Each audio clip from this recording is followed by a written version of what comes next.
पाकिस्तान में आज से तमाम सूबाई दारुल-हुकूमतों में कोरोना वैक्सीनेशन मुहिम शुरू हो जाएगी।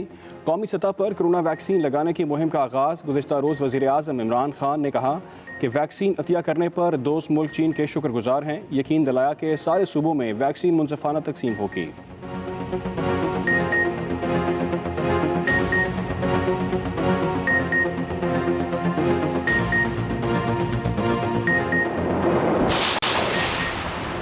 पाकिस्तान में कोरोना से मजीद 56 अफराद जाँ बहक। मुहलिक वायरस से मरने वालों की मजमूई तादाद 11,800 हो गई।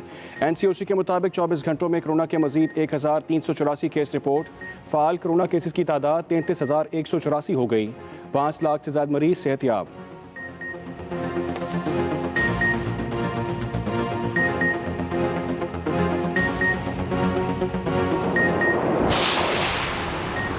कराची समेत सिंध भर में आज से मज़ारात को ज़ायरीन के लिए खोल दिया गया। सूबे भर की तमाम दरगाहों और मज़ारात पर कोरोना SOPs पर सख्ती से अमल दरामद की हिदायत। सिंध हुकूमत ने कोरोना वबा के बायस गुज़िश्ता साल नवंबर में मज़ारात को अकीदतमंदों के लिए बंद कर दिया था।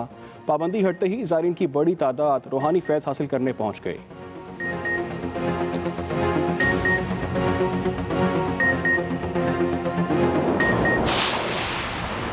सेनेट इलेक्शन में ओपन बैलेटिंग के लिए वफाकी हुकूमत आज कौमी असम्बली में आईनी तरमीम पेश करेगी। हुकूमती और इत्तेहादी अरकान को हाजिरी यकीनी बनाने की हिदायत। अहम इजलास में वज़ीर-ए-आज़म की शिरकत का भी इम्कान। वज़ीर-ए-आज़म की ज़ेर सदारत तहरीक इंसाफ के पार्लिमानी बोर्ड का इजलास आज फिर होगा।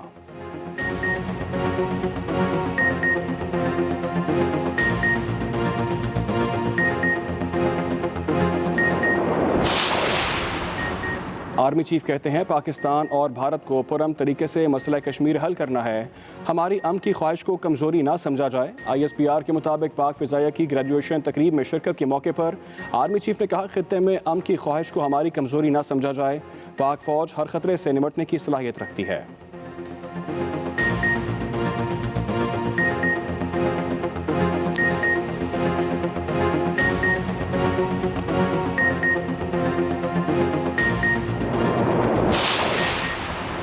वज़ीर-ए-आज़म ने अपोजिशन को अपने इस्तीफ़े की मशरूत पेशकश कर दी। वफाकी काबीना इजलास में इमरान खान ने कहा अपोजिशन रहनुमा कौम का लूटा हुआ पैसा वापस करें।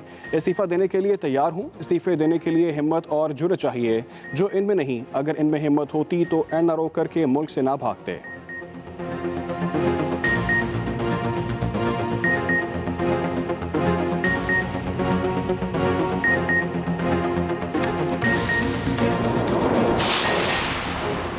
बताते हैं इस्तीफ़े क्या होते हैं, थोड़ा सब्र करो। नायब सदर मुस्लिम लीग नून मरीम नवाज़ का वज़ीर-ए-आज़म को जवाब। कहा हमारे इस्तीफ़े ईमानदार बंदे जैसे नहीं होंगे कि स्पीकर बुलाए तो गायब हो जाओ। सड़क पर खड़े होकर सुबह शाम असम्बली को गालियाँ देते रहो, फिर उसी असम्बली में आ बैठो। साल भर की गैर हाज़िरी की तनख्वाहें और अलाउंसेस भी वसूल करो।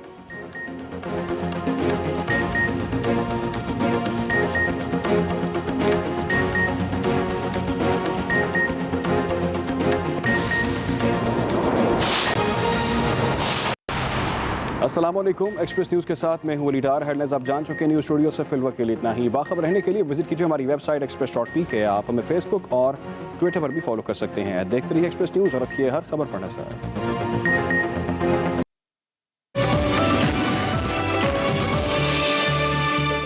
आपको एक बार फिर खुशामदीद कहते हैं प्रोग्राम के दूसरे हिस्से में। और दूसरे हिस्से का आगाज़ आज हम थोड़ा सा मुख्तलिफ तरीके से करते हैं। एक ऐसी हस्ती है पाक का जिक्र अपने प्रोग्राम में करते हैं जिनकी शान में अगर लिखने बैठेंगे तो वक्त कम हो जाएगा, कलम की स्याही ख़त्म हो जाएगी। यकीनी तौर पे जब मैं नाम लूँगा तो आप कहेंगे कि बात बिल्कुल दुरुस्त है। ये हस्ती नबी करीम हज़रत मोहम्मद मुस्तफ़ा सल्लल्लाहु अलैहि वसल्लम की पूरी कायनात में अगर मैं कहूँ कि महबूब तरीन हस्ती है, जिगर गोशा है उनका, खातून जन्नत हैं, सैयदा कायनात हैं, सैयदा फ़ातिमा-तुज़-ज़हरा सलामुल्लाह अलैहा के बारे में हम बात कर रहे हैं, जिनके बारे में सैयदा आयशा सिद्दीक़ा तैयबा ताहिरा उम्मुल मोमिनीन फरमाती है कि आप शबीए मुस्तफ़ा सल्लल्लाहु अलैहि वसल्लम थी। चाल में, आमाल में, गुफ्तार में, किरदार में ये हस्ती नबी करीम सल्लल्लाहु अलैहि वसल्लम को अपने अहलो अयाल में सबसे ज़्यादा प्यारी थी। हजूर अकरम सल्लल्लाहु अलैहि वसल्लम जब किसी सफ़र पर तशरीफ़ ले जाते या किसी गज़वा में शरीक होने के लिए जाते तो सबसे आखिर में सैयदा कायनात सैयदा फ़ातिमा सलामुल्लाह से मिलकर जाते, और जब वापस तशरीफ़ लाते तो तब भी सबसे पहले खातून जन्नत सैयदा कायनात सैयदा फ़ातिमा सलामुल्लाह के घर तशरीफ़ लेकर जाते। आज हम इन्हीं पाक हस्ती के हवाले से इनका जिक्र करेंगे, इनके फ़ज़ाइल और मनाक़िब पर बात करेंगे, और उसके लिए हमारे साथ कराची स्टूडियो से मौजूद होंगी हमारी गेस्ट फरहाना अवैस। बहुत शुक्रिया रॉक साहिबा कि आपने हमें एक्सप्रेसो में ज्वाइन किया। आज हम जिस हस्ती के हवाले से बात करने वाले हैं सैयदा फ़ातिमा ज़हरा सलामुल्लाह अलैहा, उनकी अज़मत के हवाले से क्या कहेंगे आप? बिस्मिल्लाहिर्रहमानिर्रहीम। उम्मुस सादात मखदूमा कायनात दुख्तर मुस्तफ़ा हज़रत सैयदा तैयबा ताहिरा फ़ातिमातुज़ ज़हरा रदी अल्लाह ताला अन्हा वो शख्सियत हैं कि जिनके बारे में बात करना खुद हमारे लिए बाइस सादत और बाइस बरकत है, और आप वो हस्ती हैं जिन्हें नबी रहमत मोहम्मद मुस्तफ़ा सल्लल्लाहु अलैहि वसल्लम ने खुद सैयदतुन निसा फरमाया, यानी तमाम जहान और जन्नत की औरतों की सरदार। आपका नाम फातिमा है लेकिन आपका लक़ब ज़हरा है, जिसका मतलब है रोशन और चमकदार, यानी दमकता हुआ। इस लफ्ज़ का इस्तेमाल नबी रहमत मोहम्मद मुस्तफ़ा सल्लल्लाहु अलैहि वसल्लम ने अपनी बेटी के नाम के अलावा दो जगह पर इस्तेमाल किया, और वो कुरान पाक की दो सूरतों के हवाले से आप सल्लल्लाहु अलैहि वसल्लम ने फरमाया, कुरान पाक में दो सूरतें बहुत रोशन, बड़ी चमकदार और दमकती हुई हैं, और वो हैं सूरह बकरा और सूरह आले इमरान। आप सल्लल्लाहु अलैहि वसल्लम ने फरमाया कि मैंने अपनी बेटी का नाम फातिमा इसलिए रखा कि अल्लाह रब्बुल इज़्ज़त ने उनको और उनके मुहिब्बों को दोज़ख से आज़ाद फरमा दिया है। और उम्मुल मोमिनीन हज़रत आयशा सिद्दीक़ा रज़ी अल्लाह ताला अन्हा फरमाती हैं कि एक बार नबी करीम सल्लल्लाहु अलैहि वसल्लम अपनी बेटी हज़रत बीबी फ़ातिमा के पास तशरीफ़ लाए और कहा कि फ़ातिमा, क्या तुम इस बात पर राज़ी नहीं हो कि तुम तमाम जहान और जन्नत की औरतों की सरदार हो? हज़रत अब्दुल्ला बिन अब्बास रज़ी अल्लाह ताला अन्हु फरमाते हैं कि नबी करीम सल्लल्लाहु अलैहि वसल्लम ने फरमाया कि जन्नत की औरतों में बेहतरीन हज़रत खदीजा बिनते खुवैलिद, हज़रत फ़ातिमा बिनते मोहम्मद सल्लल्लाहु अलैहि वसल्लम, हज़रत मरियम बिनते इमरान और हज़रत आसिया बिनते मज़ाहिम हैं। और हज़रत अल्लामा इकबाल ने तो आपके वो हदिया अकीदत पेश करते हुए इतनी खूबसूरत निस्बतें बयान फरमाई। आपने कहा कि हज़रत मरियम अलैहिस्सलाम को एक निस्बत हासिल है और वो हमें बेहद अजीज़ हैं, और वो निस्बत है कि वो हज़रत ईसा अलैहिस्सलाम की वालिदा हैं। लेकिन बीबी सैयदा को बहुत सारी निस्बतें हासिल हैं, और आपने फरमाया कि पहली निस्बत तो ये है कि वो नबियों के सरदार मोहम्मद मुस्तफ़ा सल्लल्लाहु अलैहि वसल्लम की साहबजादी हैं। दूसरी निस्बत ये है कि वो वलियों के सरदार हज़रत अली करमुल्लाह वजहुल करीम की ज़ौजा मोहतरमा है। तीसरी निस्बत ये कि वो शहीदों के सरदार हज़रत इमाम हुसैन अलैहिस्सलाम की वालिदा मोहतरमा है। और फिर अल्लाह रब्बुल इज़्ज़त ने आप ही के ज़रिए से औलाद रसूल का सिलसिला जो है वो जारी रखा। तो गोया एक तवील सिलसिला है जो आपके फ़ज़ाइल हैं, आपकी अज़मतें हैं, और मैं समझती हूँ कि हम बयान करते चले जाएं ये अज़मतों का सिलसिला, और ये मुकम्मल ना हो पाएगा एक प्रोग्राम में। एक और चीज़ आपसे शेयर करूँ, रसूल पाक सल्लल्लाहु अलैहि वसल्लम ने फरमाया कि फ़ातिमा मेरे जिगर का टुकड़ा है। अगर किसी ने फ़ातिमा को तकलीफ़ पहुंचाई तो उसने मुझे तकलीफ़ पहुंचाई, और जिसने मुझे तकलीफ़ पहुंचाई उसने अल्लाह को तकलीफ़ पहुंचाई।